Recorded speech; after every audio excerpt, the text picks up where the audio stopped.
dia a todos.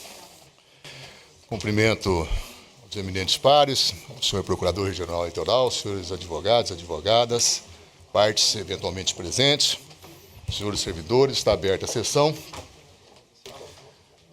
Inicialmente, faço referência à ata da sessão anterior, que fica aprovada em razão de ausência de manifestação contrária. Fica adiado em razão de pedido de vista, os autos 601.384, é uma prestação de contas no PJE, é o 1.2 da pauta do PJE, como dito, é o 0601.384, é uma prestação de contas com razão do pedido de vista do desembargador Sebastião Barbosa Farias. Nós temos um único com participação do desembargador Rui Ramos, e apesar de termos outros pedidos, mas eu vou dar preferência para o desembargador Rui já poder ter necessidade de se ausentar para outras atividades, assim como o doutor Ciro também, que participa unicamente desses autos. Os autos 34.011, já foi iniciado o julgamento. Os embargos, declaração em recurso eleitoral, representação, ação de investigação judicial eleitoral, captação ilícita de sufrágio referente ao inquérito 810/2017, distribuição de vales combustíveis à cidade de Lambari do Oeste, 52ª Zona Eleitoral, eleições 2016. O embargante Edivaldo Alves dos Santos, também embargante Zaqueu Batista de Oliveira.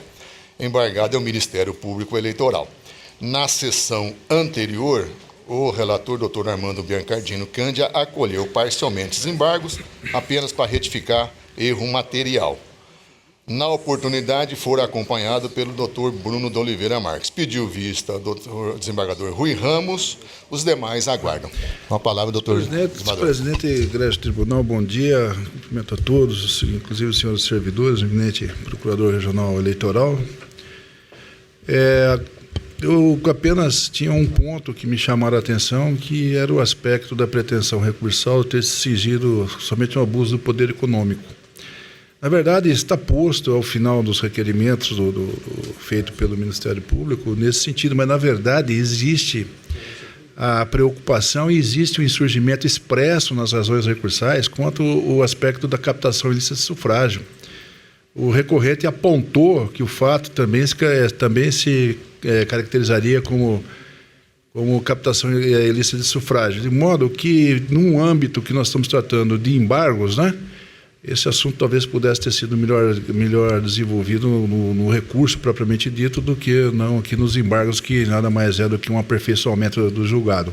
De modo que o voto do relator ele é absolutamente preciso, e de modo que tem voto escrito, mas as razões são praticamente as mesmas, com uma colocação um ou outro um pouco diferente, até mesmo a forma de cada um de nós nos expressarmos. De modo que eu acompanho integralmente.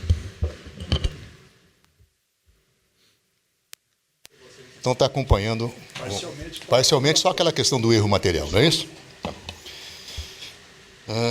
Como vota doutor Luiz Bortolucci? Senhor presidente, também eu vou aderir à parte que o desembargador Rui traz à tona, acompanhando o voto do relator. Doutor Sebastião Monteiro. Acompanho o relator. Doutor Ciro. Acompanho, senhor presidente. Eu também vou acompanhar o relator, porque eu estava aguardando esse voto vista, mas eu me recordo muito bem que o voto do relator esmiuçou todas as questões com bastante pertinência e ainda foi secundado na oportunidade pelo doutor Bruno, também fez uma sustentação muito plausível com relação aos votos. E eu, agora, com o pedido de vista do eminente desembargador Rui, havendo adesão a essa tese, que houve todos os pronunciamentos sobre o tema, eu também não tenho dúvida em acompanhar.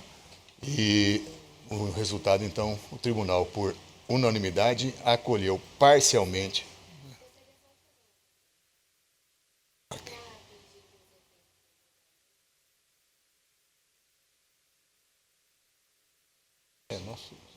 Mas aqui normalmente é assim, né? Sim, mas aí posteriores, né? Mas aí, sim, seriam providências, mas a posterior à publicação. Mas essa é a regra. Tribunal, por unanimidade, acolheu parcialmente os embargos de declaração, sem, contudo, conferir efeitos infringentes nos termos do voto do outro relator. Esse é o resultado. Senador Rui, obrigado pela participação. Aí, prazer. Bom dia, professor. Doutor Ciro, da mesma forma, muito obrigado. Bem bom dia.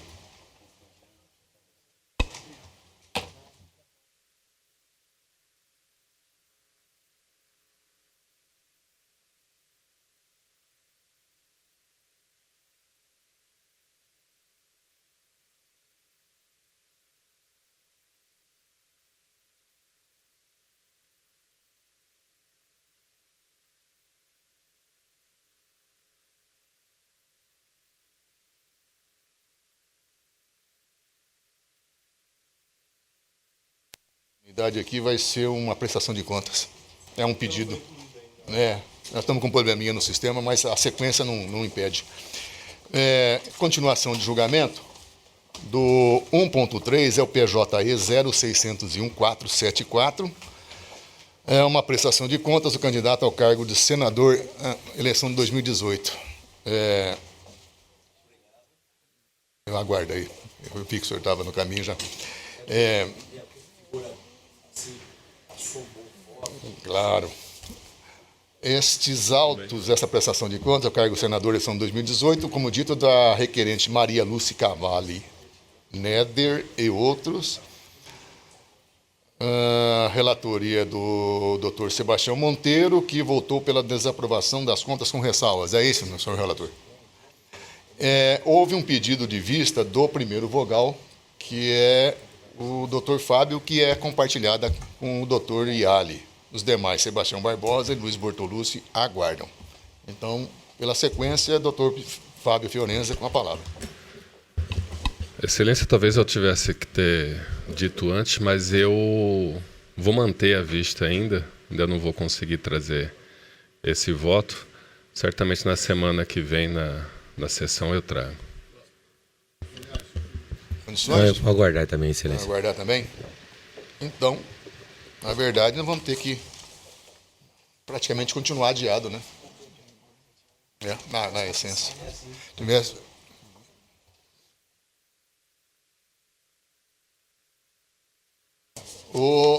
Na sequência, esse aqui, o mandado de segurança, já tem condições? Já está no sistema? Tá, né? Não inseriu? Vamos inverter, então. Vou passar, enquanto isso, eu vou fazer uma outra prestação de contas. E aí, assim que inserir, nós fazemos a... Vamos colocar em mesa para julgamento 1.4, é o PJE 0600-434. É um pedido de regularização, prestação de contas de candidato a eleições de 2014. Requerente, Carlos Alberto Caetano. Relatoria do Dr. Luiz Bortolucci, que está com a palavra. Obrigado, senhor presidente. Trata-se de requerimento de regularização de contas julgadas não prestadas em nome de Carlos Alberto Caetano, candidato a deputado estadual nas eleições de 2014. Consta nesse auto que o requerente renunciou sua candidatura ao mandato parlamentar nas eleições de 2014, portanto, não houve arrecadação nem gastos de campanha. Todavia, por falta de orientação e experiência jurídica contábil, deixou de prestar contas à Justiça Eleitoral, o que culminou com a sanção de contas não prestadas. Em razão de tal veredito, o peticionante encontra-se impedido de obter quitação eleitoral, situação que lhe vem causando diversos transtornos, pois, além de não poder concorrer novamente a cargos eletivos, também encontra obstáculo para praticar outros atos da vida civil, a exemplo de obter passaporte. Assim, inspec o artigo 73 da Resolução TSE 23436, aplicado analogicamente às eleições de 2014, apresenta os documentos exigidos pela legislação e pleiteia seja deferido o pedido de regularização, restabelecendo-se sua imediata quitação eleitoral.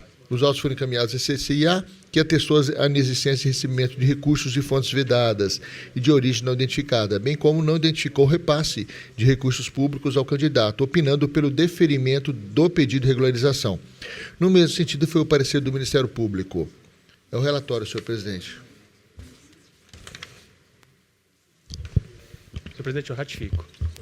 Ratifico. Está ratificado, doutor Bortolucci, por favor, a palavra. Senhor presidente, demais pares, me permitam ser breve, considerando que o pedido é justo né, ele traz os documentos necessários para que ele possa regularizar. Tanto a CCIA quanto o Ministério Público também concordam com o pedido de regularização, razão pela qual, sem delongas e em consonância com pareceres da CCIA e Procuradoria Regional Litoral, defiro o pedido de regularização formulado por Carlos Alberto Caetano, candidato ao cargo de deputado federal do pleito de 2014. Por consequência, determino seja atualizado o cadastro eleitoral do requerente, excluindo-se a restrição referente à não prestação de contas das eleições de 2014. É como voto, senhor presidente. Eminentes pares, está em consonância com o parecer aquela questão de regularização de contas, algum voto em sentido contrário? Então, o tribunal, por unanimidade, deferiu o pedido de regularização de contas do candidato nos termos do voto do doutor relator, em consonância com o parecer ministerial. Uma outra prestação de contas também da relatoria do doutor Luiz Bortolucci, 1.5 PJE 0601-393, como dito, é uma prestação de contas, candidato ao cargo de senador, eleição de 2018. Requerente, Manuel Olegário de Souza Neto. Doutor Bortolucci, com a palavra. Obrigado, senhor presidente. Trata-se de prestação de contas apresentado por Manuel Olegário de Souza Neto, candidato ao cargo de deputado federal nas eleições de 2014. Consoante certidão inserida nos autos, não houve impugnação à prestação. O relatório preliminar emitido pela Coordenadoria CCIA apontou inconsistências nas contas em apreciação e ausência de documentos. Intimado, o candidato não se manifestou. Em seguida, a CCIA novamente opinou pela desaprovação das contas.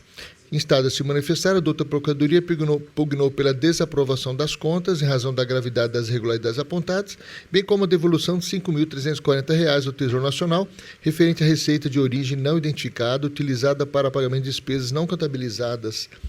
É o relatório, senhor presidente. Senhor procurador? Ratificado, senhor presidente. Está ratificado. Obrigado, senhor presidente.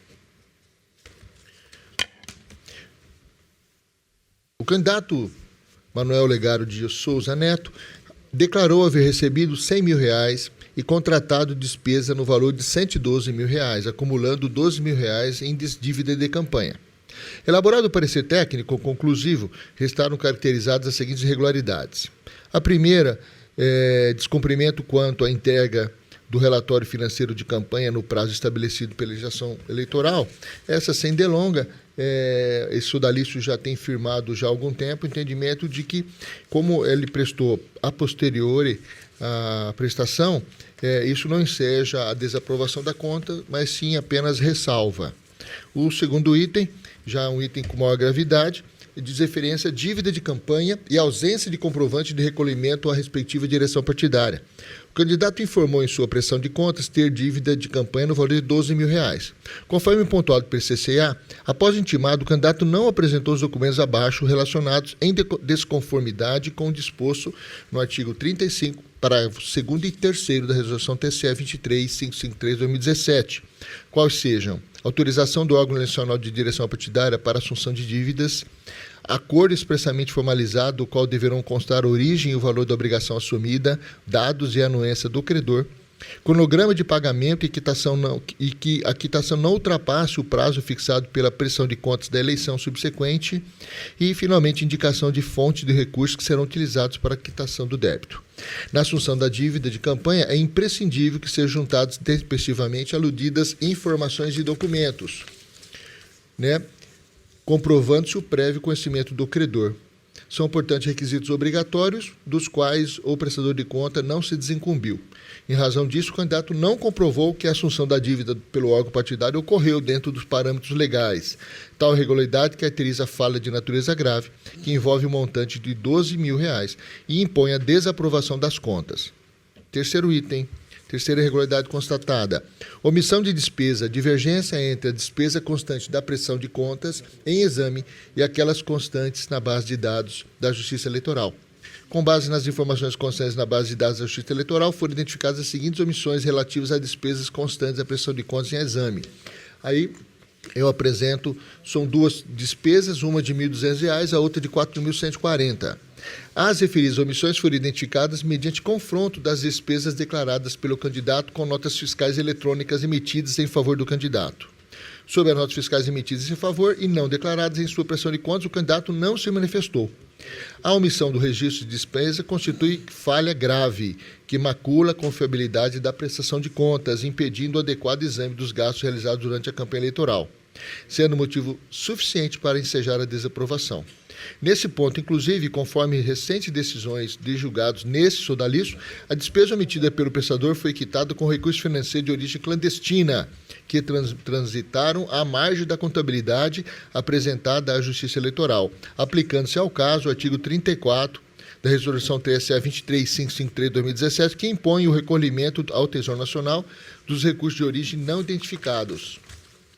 Sendo assim, em razão da falta de identificação da origem de recursos que foram utilizados para a campanha, para pagamento das despesas omitidas pela contabilidade, em consonância com o parecer da CCIA e do próprio Procurador Regional Eleitoral, determino que seja recolhido aos cofres públicos, ao Tesouro Nacional, R$ 5.340, nos termos do artigo 34, Resolução TSE 23553/2017. O quarto item é movimentação constante do extrato bancário e ausente na prestação de contas. Conforme apontado pela unidade técnica, verifica-se divergência na movimentação financeira registrada na prestação de contas e aquela registrada nos extratos. Aí eu apresento aqui o rol, que na realidade é uma despesa única no valor de R$ 130. A douta Procuradoria, em seu parecer, destaca que a presente irregularidade é passiva de regime de ressalva, por traduzir em verdade erro na escrituração de despesa, que consoe equivocadamente como taxa bancária. Por tratar-se de um erro de registro, também entendo que a questão é apenas de ressalva. E quinto item, gastos eleitorais realizados em data anterior à data inicial e entregue na prestação de contas parcial, mas não informados à época. Esse caso, da mesma forma como tem sido decidido esse sodalício, a posteriori houve a informação, o que permite fazer um exame da movimentação financeira, de forma que também nesse aspecto eu entendo que considero mero erro, irregularidade passiva de ressalva. Sexto e último item, contratação de coordenadores de campanha sem registro de despesa com cabos eleitorais. Em sua prestação de contas, o candidato informou haver contratado coordenadores de campanha com pagamentos nos valores de R$ 4.000 e R$ 5.000. Verificada a ausência de registro de despesa com cabos eleitorais, a unidade técnica solicitou esclarecimentos e o candidato quedou-se inerte. Em que pese a ausência de manifestação, não vislumbra a priori irregularidade nas contratações, por entender ser possível a realização de campanha somente por meio de coordenadores. 13 coordenadores regionais e um coordenador geral. Por não vislumbrar irregularidade ou impropriedade na presente anotação, em especial por considerar que a campanha do candidato se deu com recursos integralmente privados, deixo de aplicar a ressalva e registro de desaprovação com relação a este item. Finalmente, em conclusão, analisando a prestação de contas apresentada, verifique-se a expressividade dos valores que se referem às irregularidades aqui apontadas, bem ainda a ausência de transparência e rigidez das informações prestadas. Examinado em conjunto as falhas detectadas e não sanadas nesse processo, observa-se que os gastos tidos como regulares, listados nos tópicos 2 e 3, perfazem a quantia de R$ 17.340, o que representa 17,34% de total dos recursos financeiros aplicados na campanha. Do exposto, em harmonia com o parecer da Procuradoria Regional Eleitoral e do próprio CCIA, e em face das inconsistências não sanadas constantes no parecer técnico conclusivo, julgo desaprovado, nos termos do artigo 30, inciso 3º da Lei 9.504, as contas de Manuel Oligário de Souza Neto, candidato a deputado federal nas eleições de 2018. Conforme determinado no tópico 3 da presente decisão, nos termos do artigo 82, parágrafo 1º da Resolução TSE 23553/2017, intime-se o candidato para que promova a devolução do valor de R$ 5.340 ao Tesouro Nacional no prazo de 5 dias após o trânsito em julgado da presente decisão. Então, nesse sentido, senhor presidente, estou julgando desaprovado das contas em consonância com o parecer ministerial. É como voto, senhor presidente. Vota doutor Sebastião Monteiro. Acompanho o relator. Doutor Fábio Henrique. Com o relator. Doutor Iali. Com o relator, excelência. Desembargador Sebastião Barbosa. Com o relator. Então, o tribunal, por unanimidade, desaprovou as contas do candidato nos termos do voto do doutor relator, em consonância com o parecer ministerial. Já está disponível no sistema, doutor Sebastião? Sim. O senhor está com voto vista, né? Então, Sim. é o em mesa para julgamento 1.1 PJE 0600329. É um mandado de segurança com pedido liminar contra ato do relator no PJE 0601-788. Impetrante Carlos Avalone Júnior. Impetrado é o senhor relator da representação eleitoral 0601-788, tendo como litisconsorte a Procuradoria Regional Eleitoral. A relatoria desses autos é do desembargador Sebastião Barbosa Farias, que na última sessão votou pela denegação da segurança, sendo na oportunidade acompanhado pelo Dr. Luiz Bortolucci. Foi registrado o impedimento do Dr. Fábio Fiorenza. A vista é compartilhada entre o Dr. Sebastião Monteiro e o Dr. Iali. Os demais julgadores aguardam essa vista. Então está com a palavra o Dr. Sebastião. Senhor presidente, senhor relator, bom dia a todos, advogados presentes, eminentes pares. Eu pedi vista para, apesar do voto escorreito do eminente relator, para fazer uma checagem, a bem da verdade, confrontar as matérias ventiladas no mandado de segurança com a ação de representação por captação ilícita de sufrágio. E eu lancei o voto escrito, eu não vou fazer uso da leitura, vou fazer o voto aqui de forma oral. Pretende o impetrante, em síntese, o desentranhamento de uma gravação que ocorreu no quilômetro 120, no posto 120, que liga a cidade de Cuiabá à cidade de Cáceres. E no momento do flagrante, da interrupção ali da suposta atividade ilícita, o policial rodoviário federal, segundo demonstrado nos autos, com autorização da pessoa um dos transeuntes que estavam consigo carregando uma agenda telefônica com a marca de campanha na época, candidato Carlos Avalone, e a quantia de R$ 89.900, salvo engano, aproximadamente R$ 90 mil. Foi feito um vídeo, esse vídeo na representação foi juntado esse vídeo, após um debate entre o Ministério Público, na época, inclusive foi o Dr. Pedro que defendeu a utilidade dessa gravação. Do outro lado, os advogados também apresentaram suas insurgências para que esse vídeo não fosse juntado aos autos. Neste momento, via mandado de segurança, pretende o seu desentranhamento. Em síntese, essa é a pretensão do mandado de segurança. Pois bem, adoto as mesmas razões do desembargador Sebastião Barbosa no que tange o juízo de admissibilidade do mandado de segurança. Estão os requisitos objetivos e subjetivos para a impetração do mandamus estão realmente presentes no presente caso, e confrontando os debates que ocorreram na ação principal, na representação, com os fundamentos veiculados no mandado de segurança,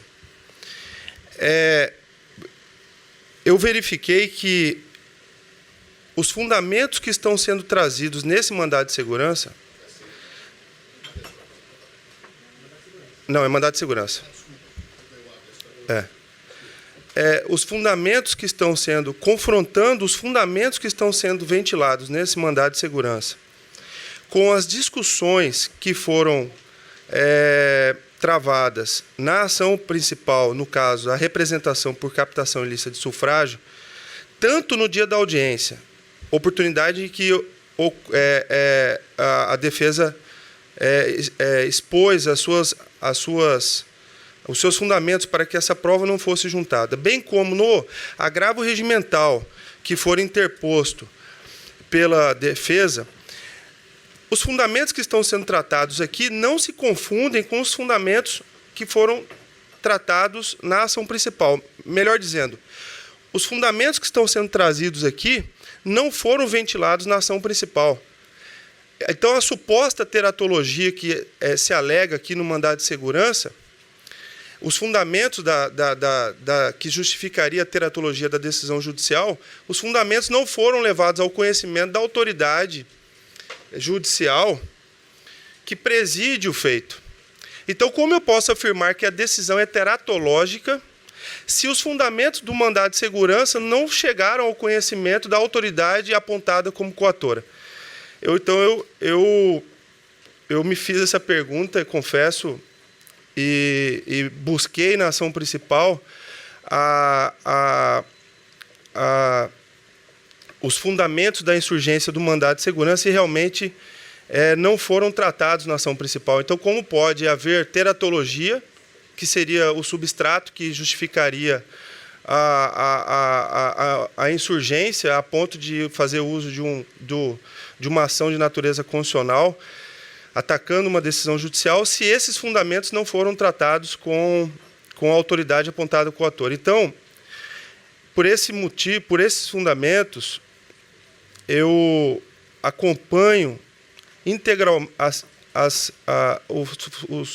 acompanho o desembargador relator, Dr. Sebastião Barbosa, mas abro uma divergência, e aqui eu peço compreensão de Vossa Excelência, senhor desembargador, porque como as matérias que estão sendo ventiladas no mandado de segurança são matérias de ordem pública, e aqui nós estamos discutindo validade, legalidade ou ilegalidade de prova, penso eu que essa discussão ela pode ser tratada em qualquer fase processual, até para e é assim que se assim o Código de Processo Civil, o CPC, disciplina dessa forma, no seu artigo 436, autoriza a manifestação da parte para que seja impugnado de forma, inclusive, o mais rápido possível, para que não seja contaminada, né, toda a instrução probatória. Então, penso eu que não podemos analisar a validade ou a legalidade ou a ilegalidade da prova só quando do julgamento do mérito da ação principal. Se a parte entende, no caso o impetrante entende, que essa prova é ilegal, pelos fundamentos que estão sendo tratados aqui, como direito ao silêncio, que é uma cláusula pétrea, né? E matéria de ordem pública, obviamente, para que não haja contaminação do processo principal, penso eu que ele pode apresentar essa insurgência com uma simples petição para o juízo competente, no caso, o juiz que preside o feito da representação. Então, senhor presidente, senhor relator, eu estou, a par desse quadro, compreendo que não há teratologia na decisão interlocutória atacada, pois as matérias ventiladas no mandado de segurança não foram abordadas pelo impetrante no curso da representação de origem. Por questões de coerência, se não houve provocação e, por essa razão, o juiz presidente da representação sequer tomou conhecimento das teses esposadas nessa impetração, não há como dizer que a decisão aqui atacada é teratológica. No entanto, com a devida vênia, divirjo do eminente relator quanto ao momento processual fixado para o exame das teses de nulidade por ilicitude da prova ventilada no writ. Cuidam-se, pois, de matéria de ordem pública e, por sua natureza, são cognoscíveis a qualquer momento. Por essa razão, podem ser provocadas pelas partes ou conhecidas de ofício pelo juiz relator, inclusive antes do julgamento em plenário do mérito da representação por captação ilícita de sufrágio. Assim, Compete ao juiz presidente do processo de origem enfrentar e deliberar preferencialmente, o quanto antes, as arguições de nulidade de prova ilícita aqui ventiladas, para evitar que, caso venha a ser constatada a ilegalidade da prova, sejam contaminados os atos subsequentes, como uma árvore envenenada que produz frutos também envenenados, postura necessária para assegurar a rigidez do processo. Isto posto, concluindo, voto pela denegação da ordem, pois a decisão atacada não é teratológica. No entanto, divirjo do voto do eminente relator, e mais uma vez peço escusas, senhor relator, para consignar que as matérias tecidas nesta impetração podem ser dirigidas a qualquer momento processual ou conhecidas de ofício pelo juiz relator da representação, se assim entender, e não somente por ocasião do julgamento do mérito da representação em plenário por esta egrégia corte. É como voto, senhor presidente?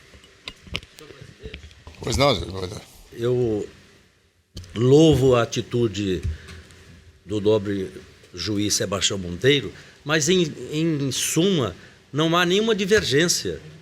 Porque eu disse que estaria reservado aqui a nós, do plenário, após a discussão no primeiro grau, onde todas as questões deverão ser levadas lá.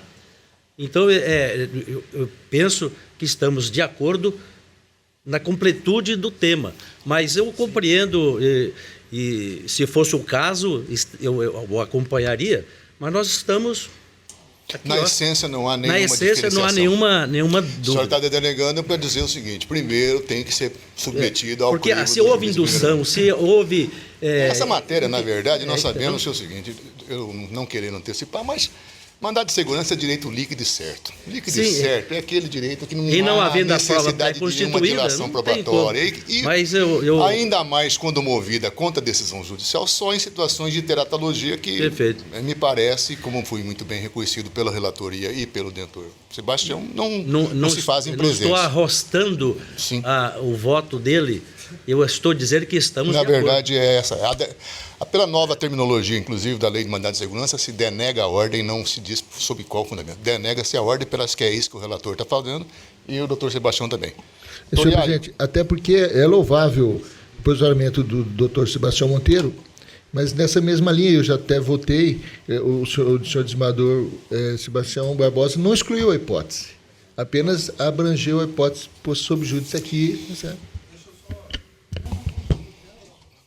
Doutor Iali, Vossa Excelência estava com vista compartilhada. Excelência, desculpa aí pela afonia. Excelência, eu sem dúvida nenhuma acompanho, porque o mandado de segurança, como o senhor disse, tem que ter direito líquido e certo. Isso é óbvio. E analisando a ação principal, onde eu fui dar uma olhada para ver o porquê, eu vi que essa questão pode ser enfrentada lá naquele momento, né? E não através, porque como o habeas corpus mesmo tem que ter justa causa, no mandado de segurança tem que ter direito líquido e certo.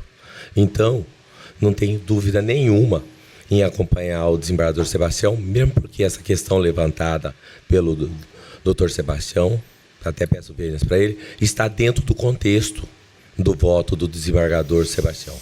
Dessa forma, acompanho sem dúvida nenhuma o voto do relator. Pelo que eu pude depreender nos votos anteriores, o que se busca aqui é a retirada de um vídeo que fora deferido pela eminente então relatora, a doutora Vanessa, de juntada desse vídeo aos autos. Alega-se que haveria nulidade desse vídeo. Evidentemente, para se saber em que circunstâncias foram colhidos aqueles depoimentos, ou pelo menos um único depoimento, isso demanda revolvimento probatório.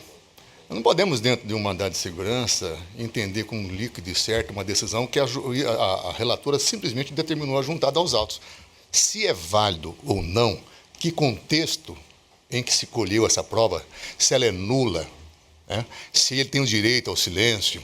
Há também um detalhezinho importante: direito ao silêncio é reservado a réus, aqueles que são acusados. Me parece que, nesse caso, não sei se ele figura nessa condição. Então, várias situações que têm que ser, primeiramente, submetidas ao juiz de primeiro grau, após eventual manifestação, tratando-se de matéria de ordem pública, como destacado pelo doutor Sebastião Monteiro, pode sim ser levantado e deve ser levantado até mesmo de ofício pela parte ou de ofício pelo juízo. Agora, o que não dá é em mandado de segurança reconhecer uma nulidade de algo que não há nem pronunciamento. Nós estaríamos subtraindo uma decisão de um juiz de primeiro grau, ou seja, nós estaríamos passando, no linguajar popular, o carro na frente dos bois. Então, primeiro tem que passar pelo crivo do juiz de primeiro grau, sob pena de estarmos suprimindo uma instância. Eu não tenho dúvida em acompanhar os votos precedentes pela denegação da ordem. O resultado, o tribunal, por unanimidade, denegou a ordem vindicada nos termos do voto do doutor relator, em consonância com o parecer ministerial. Esse é o resultado. Acho que era o último, né? Aproveitar a presença de todos os senhores. A nossa pauta já está encerrada.